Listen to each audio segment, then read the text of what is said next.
A levee collapse puts miles of the Wabash Valley underwater. Emergency officials estimate floodwaters cover about 8 square miles of land in Daviess County, Indiana. News 10's Dan KLEIN is live in the studio with the latest. Dan? Emergency officials discovered a 25-foot gap in the Bennington levee yesterday afternoon.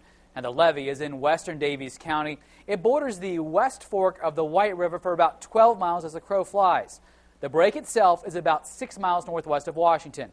Officials believe the water covers an area about 4 miles long by 2 miles wide. Now, the good news is that all of the land is farmland.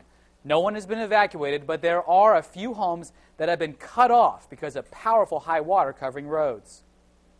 We have no idea how it happened. It'll be more distinguishable once the water goes down. It's over the roads, and we know we got some culverts out there that may have collapsed, or they may be washed out. The damage and flooded waters may last for a while. Officials are trying to figure out how to best move the water away as soon as possible so the area will be ready for farmers to do their spring planting. The levee is about 70 years old. Paul Goss says even with all the rain, the flooded river only reached partway up the levee, several feet below where floodwaters reached in the June 2008 floods. The levee failure is only about 150 yards away from part which suffered a collapse back in 2008. Now, several roads in the area have been closed due to high water. The current on this is very strong. Do not drive over a flooded road. Even if you think it's safe, it could be washed out and you could be swept away. Mark, back to you. Thank you, Dan. Some